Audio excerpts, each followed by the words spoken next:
Alright guys, part 2. We got 10 more teams we're going to cover up here in the NBA, as I'm going to go right around and evaluate each of these teams. So for number 1 on my list as of right now, we will be covering none other than the Houston Rockets. This is a very interesting team to evaluate and try to predict. Now, I've already made a video before about my predictions and standings in the Western Conference. I believe if they're going to keep James Harden, and if he's motivated, and if he's fueled out there, and he keeps his head on straight, then James Harden and the Houston Rockets, I could see them to be up to a 3rd seed in the Western Conference. Now that's everyone is clicking together. Besides from that, there's been trade talks about James Harden going to potentially the Miami Heat, the Philadelphia 76ers, the Brooklyn Nets, and then now kind of the Milwaukee Bucks in that picture. For the Philadelphia 76ers, Daryl Morey's pretty much canceled any possibility of Ben Simmons for a trade. The Miami Heat were engaging in some trade talks, but those have been shut down. They don't want to let go of Bam Adebayo, Tyler Herro, and some of these young pieces. And then with the Milwaukee Bucks, nothing really specific we've heard on their side. They just acquired Drew Holiday, so I doubt if they're going to make anything as of right now. And with the Brooklyn Nets, they can't really figure anything out as of right now. They're not going to let go of Kyrie and or of Kevin Durant. So James Harden is pretty much going to be stuck with the Houston Rockets for this season. This resembles a lot like Paul George and Anthony Davis whenever they were on the Pacers and on the Pelicans.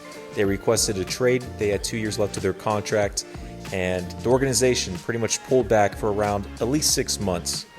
And we've seen with that, it took a couple of months, it took some toxicity, but then they finally were traded in the next offseason basically.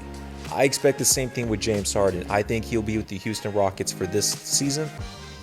He will play it out. And then in the offseason, they'll pretty much make the trade. There's more cap flexibility. There's more moving pieces. There's more clear set of mind. And they'll move along aside with it.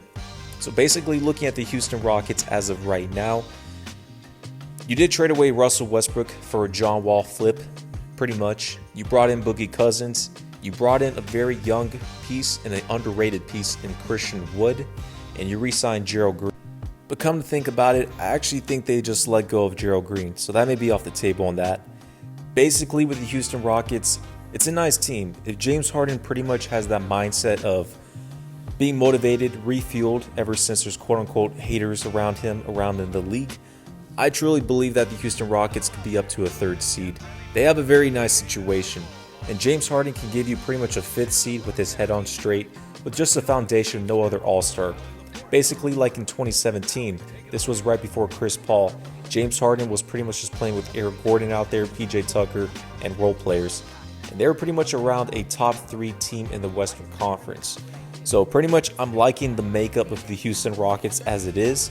I think they're going through this huge rough patch as of right now, but give them around 2 to 3 weeks, James Harden will start measling his way back into the chemistry and on the team offense. So I'm cool with where they're at as of right now. I'm really going to have to evaluate the Rockets next offseason. That's when I truly believe that they'll pretty much break up the whole experiment. And I still like their bench as well. I like their team. They're around 9 or 10 deep as it is. So it is on that side. All right, next team. You do have the Indiana Pacers. The Pacers are an interesting team. They kind of resemble to me like a Orlando Magic type. Same thing with the Indiana Pacers are like, I'm trying to think for real quick, but the Indiana Pacers are pretty much a team that didn't make any moves in the offseason. They did not take any risk to take on to another level. So with the Indiana Pacers right now, you kept Miles Turner with Sabonis, which I don't like that. They had an opportunity to let go of Miles Turner in a sign and trade for Gordon Hayward.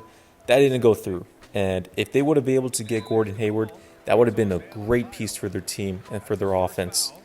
But you're stuck with Miles Turner and Sabonis, a terrible net rating with those two as your front court.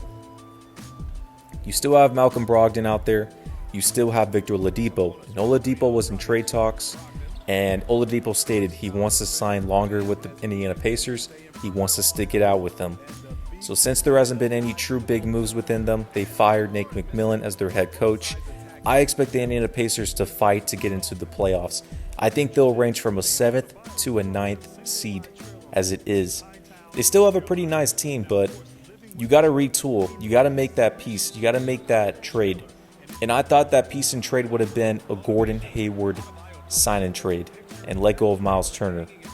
I thought that would have been very ideal for them. That would have put them into a top 4 to top 6 seed pretty much in the Eastern Conference. But it is what it is. The Pacers are nice, but they're not getting anywhere as it is.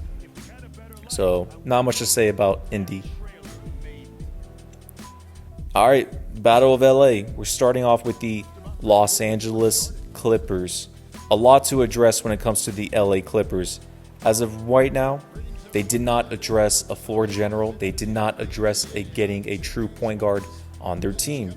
They were bounced in the second round to the young Denver Nuggets by blowing a 3-1 series lead. This has put a lot of ridicule to Paul George, let alone with Kawhi Leonard. Doc Rivers is out of there. They pretty much promoted assistant coach Tyronn Lue to be a new head coach for the franchise. I don't expect too much to change in their game plan. Ty Lue will get in their faces, but I don't expect too much on the offensive end through X's and O's, a foundation of using Paul George any different type of way, and not having a true point guard or floor general. It's really going to hurt the offense for the LA Clippers. It's going to make Kawhi Leonard get uncomfortable and play more iso ball, which he's not really accustomed to doing consistently.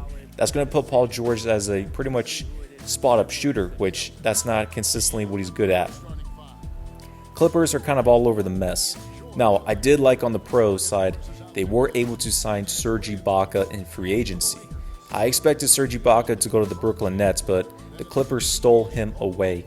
He's a perfect defensive anchor, a championship center, a stretch 5, and let alone with that, he brings a dog to him. Serge Ibaka is ideal. They also did bring Luke Kennard on the team. He's going to be pretty nice. Don't expect anything too crazy. They let go of Landry Shamet. The thing I did not like, they actually signed an extension to Luke Kennard for around 4 years, and I think it was over around 80 mil, something in that range. Crazy stuff. There's been trade rumors of Lou Will. They haven't addressed any of those pretty much. You were able to re-sign Reggie Jackson. It's pretty much the same team. They lost a couple players, but they are where they are right now.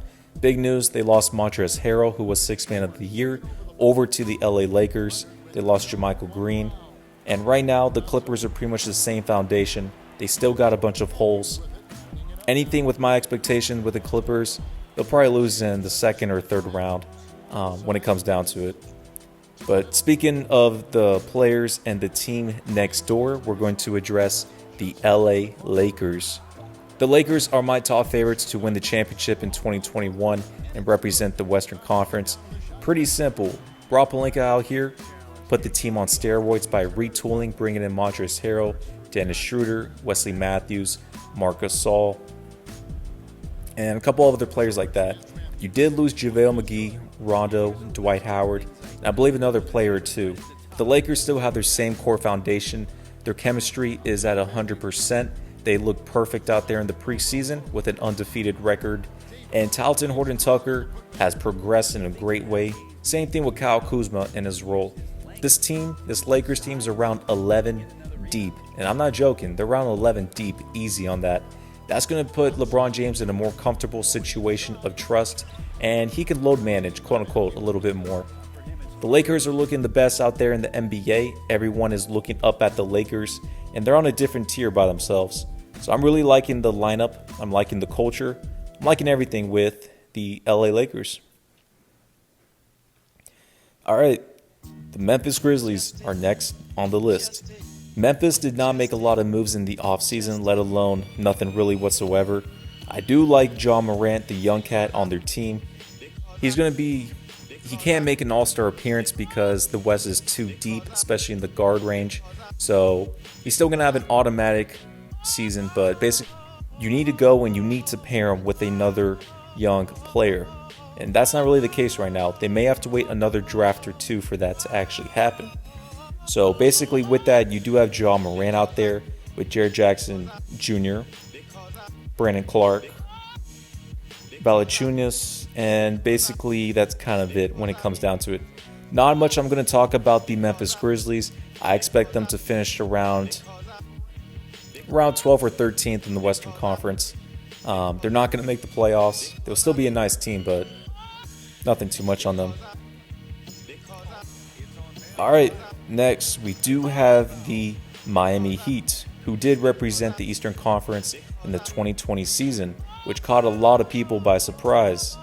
And with the Miami Heat right now, bad news for them. Giannis Antetokounmpo re-signed with the Milwaukee Bucks for a long-term extension, so there's pretty much going to be a different game plan for their next offseason goals. As of right now, there's been trade talks about them trying to go for James Harden. I believe those trade talks have kind of died down and it's not going to happen. So right now you do have Jimmy Butler with a bunch of one-year deals as they were preparing for Giannis. But right now, they still have that same core foundation. You do have Tyler Herro and Duncan Robinson growing as they are young. Same thing with Nunn. And basically from that, not a lot of additions they really had. You brought in Mo Harkless on the team. You brought in Avery Bradley. And pretty much that was basically it when it comes down to it. Not a lot to talk about the Miami Heat. I still expect them to finish 4th seed in the Eastern Conference. They'll still be a contender, of course, but I don't expect them to make it back to the finals. I just don't expect that to be. If I'm Miami right now, you want to look to make a trade for James Harden. I know they don't want to trade Bam Adebayo, Tyler Herro, but if I'm Miami, you make that move. James Harden and also a Jimmy Butler duo would be ideal. They are both around 30 years of age, and they're looking for a championship. So we'll see what happens. The Milwaukee Bucks. My evaluation looking at them coming into this season, well, big news was, of course, Giannis signed a 5-year extension. So that puts a relief to management. The stress is gone, and now they can look into the next couple of years of preparing a team surrounding Giannis Antetokounmpo, the 2-time regular season defending MVP, let alone the 26-year-old all-star player. Of course, you brought in Drew Holiday as going to be your point guard. You brought in backup DJ Augustine as well. They are looking nice. You were able to let go of Robin Lopez. You were able to let go of Eric Bledsoe on your team. But Drew Holiday is going to bring that offensive swag and style, and a player who can get his own bucket, which is really going to help out at the very end of games for Giannis and the crew. Giannis does need to work on his jump shot. I really want to see that go into play because pretty much he's around a 7-foot Kevin Durant with muscle. And if he can get a jumper, watch out NBA. I like also the addition of bringing in Torrey Craig on your team, Brian Forbes. Those are great shooters for them that fit in pretty well as well. And Bobby Portis, he'll be pretty nice on their team when it comes down to it. The Milwaukee Bucks, I expect them to finish 1st in the Eastern Conference. I actually expect them to finish and get over to most likely the Eastern Conference Finals to probably play against like the Brooklyn Nets or Celtics. Haven't decided that yet, but Giannis and the crew, they're going to be motivated as ever. I do not expect Giannis to win a 3rd consecutive MVP, but they'll still be top in the Eastern Conference for sure on that. All right. After the Bucks, we do have no one over than the Minnesota Timberwolves. Okay. Minnesota finished 19-45 last season. They're one of the bottom feeders in the Western Conference. They got a nice young core. Anthony Edwards was just drafted number 1. You still have Karl-Anthony Towns on his 6th or 7th season, and D'Angelo Russell, who's pretty much new with his 2nd season here. You were able to bring in Ricky Rubio back on your franchise as a backup point guard. You got Jarrett Culver still on the team. Malik Beasley. We've seen him with Scottie Pippen's wife and all the extra drama, chaos, and rumors going out there. So we'll see if there's any dysfunction in the inside for the Minnesota. And basically from that, I'm not too crazy about their team. It's somewhat nice, but personally for me, I think Minnesota just needs to blow it up with Karl-Anthony Towns. They got to go a new young direction with Anthony Edwards. And Cat's had his stay overdue. He's been there for 6 seasons or so. You're not really going in an uptrend. You're not going to make the playoffs this season. I expect the Timberwolves probably finish around a 10th to a 12th seed in the Western Conference and kind of leave it at that. So, not a lot to say about the Timberwolves. They're one of the bottom feeders. They still got a nice team. If they're in the Eastern Conference, then sure, yeah, they can fight for a playoff spot, but in the West, no. All right, so next what we do have here on our list is the New Orleans Pelicans. This is an exciting team for me to watch. Last season, they did finish 13th seed, but they were close to getting an 8th seed. Zion Williamson was out for, I believe, a third of the season. But now he is healthy on the team. They brought in Steven Adams, a true center and defensive anchor. You were able to bring in Eric Bledsoe as well as part of that Drew Holiday trade. And basically from that, I'm really liking their team as of right now. The team for them, I actually expect them to fight for the 8th seed into the playoffs, but I think they'll pretty much at the end, they'll pretty much squeak in and they'll get that 8th seed. The West is pretty stacked up. So you probably will be looking at a starting lineup of Lonzo Ball, Eric Bledsoe, Brandon Ingram, Zion Williamson, and Steven Adams. And they may go the route of putting Eric Bledsoe as a 6-man and starting Josh Hart at the 2. That could go down. I'm not sure about that. But basically for the New Orleans Pelicans, they're an up-and-running team. Zion Williamson's going to build more strength. He has more experience. And straight off the bat, Zion translated very well into the NBA. So I don't see anything wrong with him. Brandon Ingram, he is an all-star from last season, and he's still going to progress. So I think he's going to be around 25 years of age, 24. I'm really liking the directions for the Pelicans. I hope that they can keep and re-sign Lonzo Ball in the long term. And basically from that, there's been questions about Steven Adams playing with Zion. They'll be fine. They'll play more traditional. And you still have right now, and the Pelicans with Stan Van Gundy, they'll be a fun team to watch. They'll get an 8th seed on my list, or fight for it. All right, last, we do have none other than the New York Knickerbockers. They did finish with a 21-45 record last season. That's actually a little more wins than I actually thought they did, but they're in a weird direction. They don't have a true star player in the making for them. They have some young cats on their team, but their potential does not justify a rebuilding process like this. You were able to draft Obi Toppin, number 8 in the draft. I was surprised and appalled that he got that low on the list.